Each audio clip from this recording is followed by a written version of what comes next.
Acoustics. Did you know that bad acoustics can have a huge effect on your health? Should acoustics be a starting point for your design? Just a few questions where you'll get answers to during this webinar. I'm Pascal van Dort, working at Rockfon as Global Acoustics Ambassador. And in this role, I talk a lot with architects, interior designers, building owners about sound, noise, and acoustics, and how it can and will affect their designs. If you have any questions during this webinar, no problem. Just send them to the email address that you will see at the end of this webinar. I will go through 3 chapters. The first is about acoustics. The second and third, you will see reference projects where it went terribly wrong when it comes to acoustics, but also projects with the solutions that we provide to have optimized acoustics.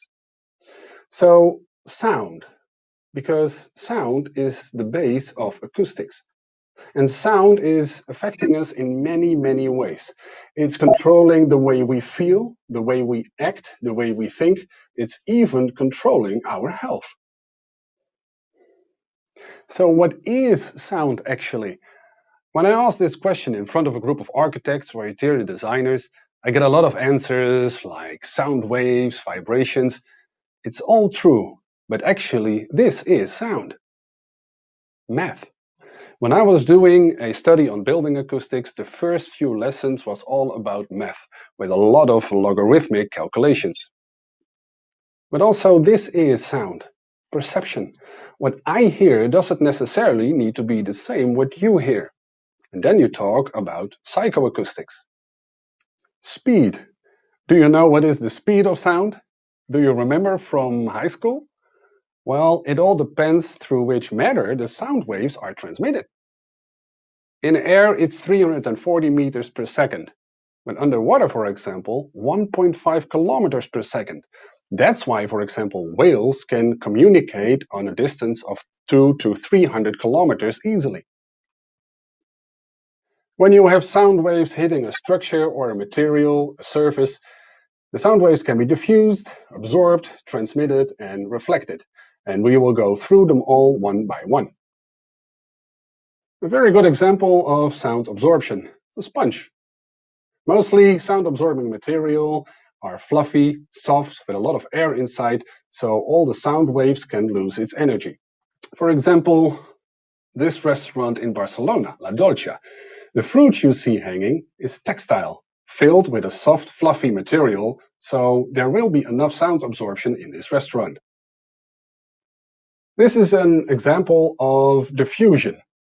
Mostly it's a hard, smooth material with different heights and different angles so that the sound waves will be reflected in different ways. For example, this restaurant in Melbourne, Australia, owned by master chef George Columbaris. He has 7 restaurants in Melbourne, and this is one of them, Restaurant Ghazi. 3,971 flower pots hanging upside down. Flower pots made out of clay, so a little bit sound absorption, but the diffusion in this restaurant, when it comes to acoustics, is very good.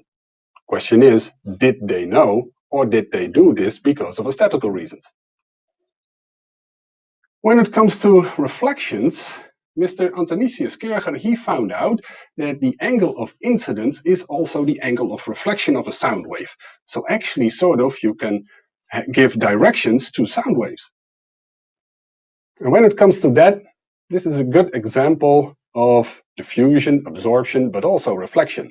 The Royal Albert Hall in London, built in 1871, and back then it had one of the worst acoustics when it comes to concert halls. It had a reverberation time of 3.5 seconds. For a concert hall is way too long.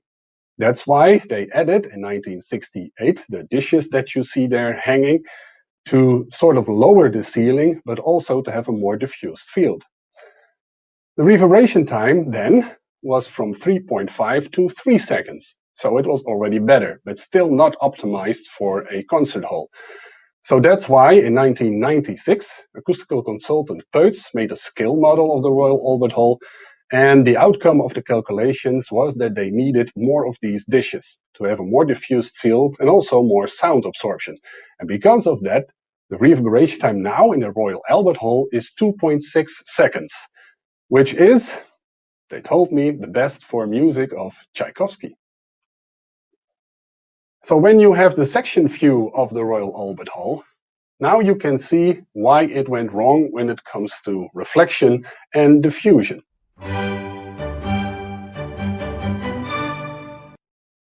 You see that because of the shape of the roof, the sound waves sort of are reflected to the end of the hall. And of course, that's not what you want.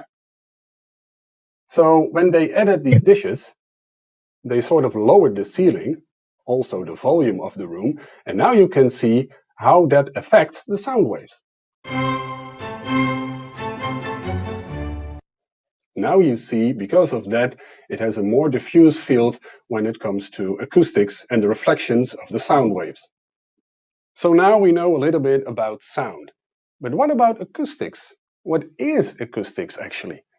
To have a little bit more understanding about this subject, we go back in time, back to ancient Greece, 350 BC to be exact, because back then this theater was built, the Epidaurus Theater.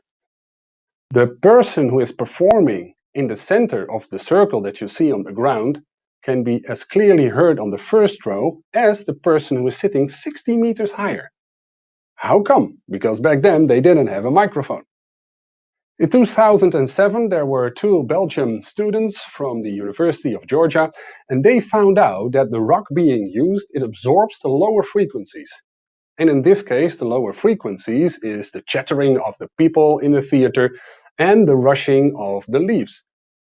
Question, of course, is, did the Greek know? I think so. Because this is the word akustikos, the Greek word akustikos. And if you translate it, it means literally an influence of hearing. When you have akustikos and you look it up in the dictionary, it has two meanings. One is about sound waves, and the other one is about how these sound waves react in a room or a building. So now we know a little bit about acoustics, but why is it so important? I think this picture of a little girl says it all. But Robert Koch said this in 1905. So actually what he says here is, forget about cholera, forget about the plague. In the future, noise will be plague number one. He was quite close, because according to the World Health Organization, it's now plague number two. Number one is air pollution. So when you have different kinds of sound levels, here you see a few, and of course some you will recognize. The 88 decibels, that is me snoring. My wife complains a lot about that. The 106 decibels, that is my daughter Emilia. When she was 1 year old, I was changing her diaper. She was crying, so I did a sound measurement. It was 106 decibels. When she saw me coming with the equipment to measure the sound level, she was even starting to cry louder. Also, the 102 decibel that you see, maybe some of you know this tennis player, Maria Sharapova. When she was at the tennis court, all the time when she hit the ball, it was like, "Ugh!" And that was 102 decibel measured at the tennis court. And of course, when you have a Formula One race,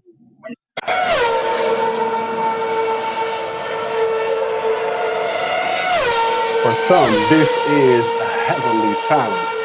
But for me, it is noise. When I was at a Formula One race in Belgium, I had earplugs. But still, this doesn't say that much when you get hearing damage. Actually, it all depends on how long you are exposed to these noise levels.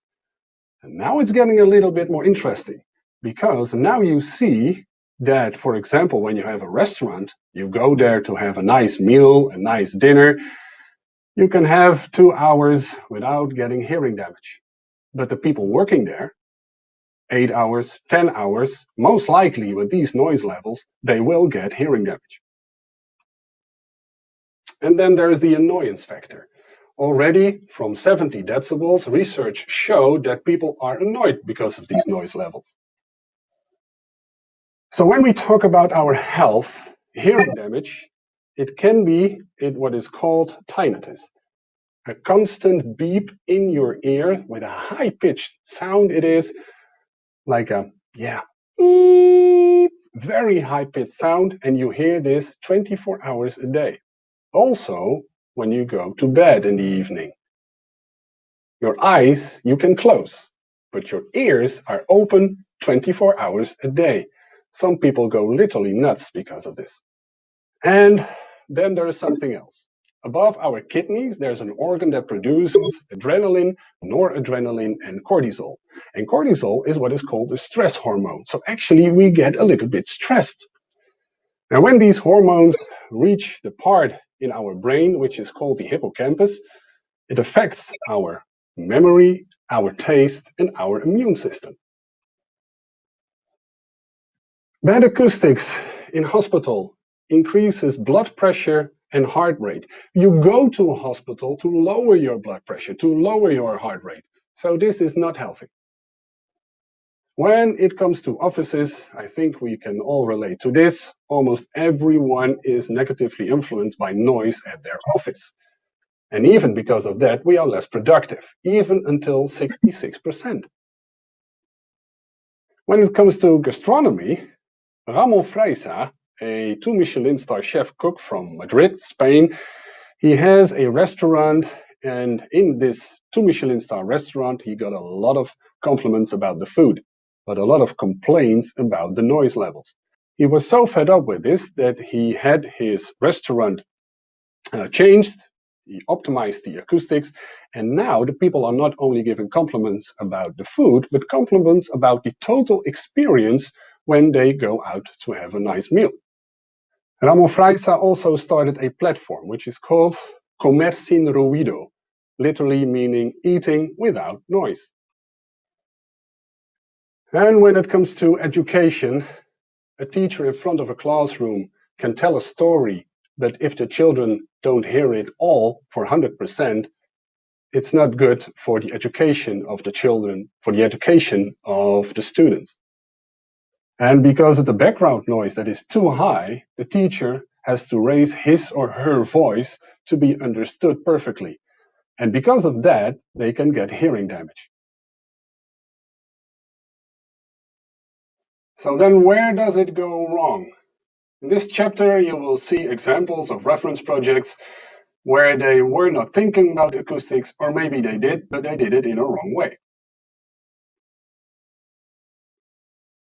This is an office with hardly any sound absorption, so the sound waves cannot lose its energy. Noise levels most likely were quite high in this office. And I hear you thinking, yeah, Pascal, but this is like 100 years ago. True. I will show you an example of an office nowadays. Exactly the same. No sound absorption whatsoever, so the acoustics, I don't think they are very good here. Maybe that's why the people look so happy. It can get worse. This is what they call the glass building in Hong Kong. And I'm a little bit ashamed because this is a Dutch architect agency, MVRDV, and they try to use as much as glass as possible in this office. And of course, glass doesn't absorb any sound. So the noise levels, I think they are very high if people are talking here with each other or on the phone. You would say that the new built head office of Fender, a company who produces guitars, they would know about acoustics. But if you look at this office, an open plan office, I think the acoustics are not that optimized because you see a lot of hard, smooth materials, not that much sound absorption. And even if you want to have a meeting at the table that you see, I think the people working there at the desk will be annoyed by the voices, by the speech, by the meeting that there will be at the table. Maybe they did it on purpose, because when you have music played, then you can have a little bit higher reverberation time than for the purpose of an office. Try to have a meeting in this bunker. It's all concrete. Maybe if you are with the two of you, you can still have a conversation. But if you have more people there, I think it's impossible to have a good meeting. Something which you see a lot nowadays, transformation of buildings. To have an old building and transform it to another use. In this example, you see a church which is transformed to an office. But the function of a church, when it comes to acoustics, of course, it's totally different than an office. So you need to take that in account. This is a hospital in Manila, the Philippines. I was there myself. The concrete ceiling that you see here, of course, doesn't absorb any sound. You see a lot of small babies, and maybe it's good to know that the hearing of babies is 100 times more sensitive than us as adults. Okay, this looks very nice. Here you can have a meal and enjoy, well, let's say it's very Instagrammable. But when it comes to acoustics, the shape of the room, well, it's very negatively influencing the reflections of the sound waves. And also the materials used, they don't absorb any sound. So what will happen here is called the Lombard effect. People that are talking in this restaurant, they try to get above each other's voice to have themselves understand. This is a core store of Starbucks. When I was at Starbucks in New York a few years ago, I ordered a double espresso. And the man behind the counter, he said, sorry. I said, what do you mean, sorry? What's your name, sir? I said, Pascal. What? Pascal. Okay. So 2 minutes later, I get my double espresso. Denzel, your double espresso is ready. Do I look like a Denzel to you? No. Because of the noise levels that were too high in this Starbucks restaurant, they couldn't clearly hear my name. And what about this classroom? When it comes to sharing information, the acoustics should be optimized, and it's not. Only concrete ceiling, hard surfaces, it doesn't reflect any sound waves, it reflects a lot of sound waves, but it doesn't absorb sound waves. So the acoustics are horrible here. So now you saw some bad examples when it comes to acoustics. And I will show you now projects where the optimized acoustics are present. For example, this school in Poznan in Poland. A really nice example how they played with the design and also to optimize the acoustics when it comes to educational purposes. When it comes to education and you have a classroom which is quite deep like this, it's not only about sound absorption, also about reflection.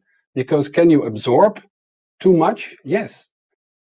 When you have a classroom like 8-9 meters or longer, you need a reflector. So what you see here in the middle, the higher part of the ceiling, is a ceiling with a lower sound absorption, so with reflection.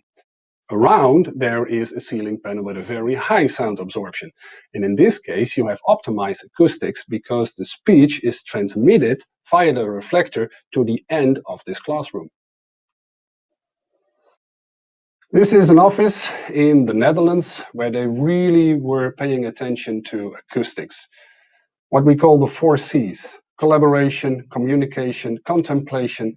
It all depends on what you are doing inside an office. And here you can go to the region in this office, a zone where you can do what you want to do. If you want to concentrate, you can concentrate. If you want to have a meeting with a person, you go into a meeting room. A nice example of an office where they want to have this urban look. So that's why they have these islands, these rafts. And I have to say they were very much paying attention to design because the lighting that you see here, very nicely designed. And when it comes to acoustics, they're quite good. Also here, if you want to have this urban look, this open plenum, it's possible when it comes to designing an office with good acoustics. Here you see also the cabinets in between of the desks. Very good for blocking the sound also. The sound waves that go above the cabinets, they will be absorbed by the simple lay-in ceiling that you see designed as an island. Very nice office building recently opened in Trondheim in Norway, where they used a lot of baffles. It was the starting point of the design.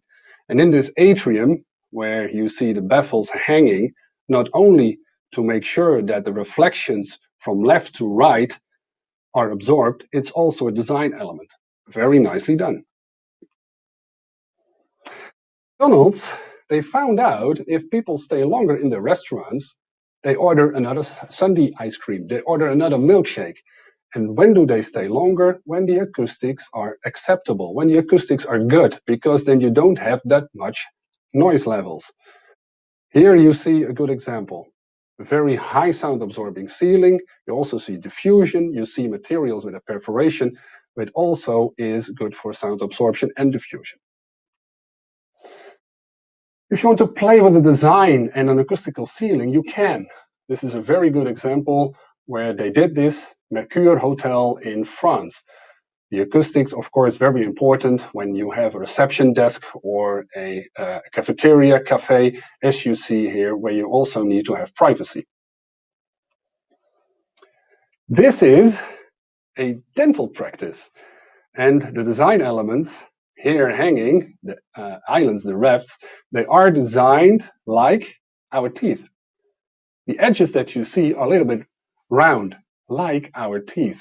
It was the starting point of the design of this dental practice.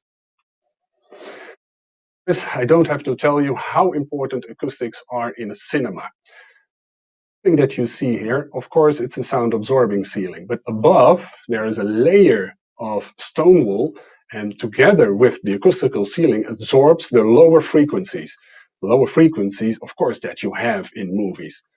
The wall panels that you see, they also absorb sound to absorb the horizontal reflections. And also the wall panels, they are impact resistant. Swimming pool is in the Netherlands. It's an Olympic swimming pool. And when it comes to the Dutch Olympic Committee, they have very high demands when it comes to reverberation times in their facilities. So that's why the solution here were baffles. Baffles because they wanted to see the structure of the roof. And in total, 8,000 colored baffles were installed to improve the acoustics. And this is one of our latest projects, which we're very proud of, that Rockfon is being used here. It's in Helsinki, Finland. This building is the central library of Helsinki, and it's called UDI. This is the top floor. The ceiling that you see is a very high sound absorbing ceiling, and it is like a, let's say like a big cloud above your head. Some people even call this book heaven. Are our five senses. When I talk with architects and interior designers, I often ask them, can we design a room or a building for our five senses? And recently, when I had a talk with an architect and interior designer, they said, well, we even take into account our sixth sense. And that was quite interesting. The sixth sense, yes, the way we feel inside a room or inside a building. And that brings me to the last slide I have. It's a quote from Maya Angelou. People will forget what you said. People will forget what you did, but people will never forget how you made them feel. And acoustics is a very big part of that. Thank you for your attention. If you have any questions, just reach out to me or my colleagues. You see my email address here. So once again, thank you for your attention. I hope I will meet you another time. Meanwhile, take care.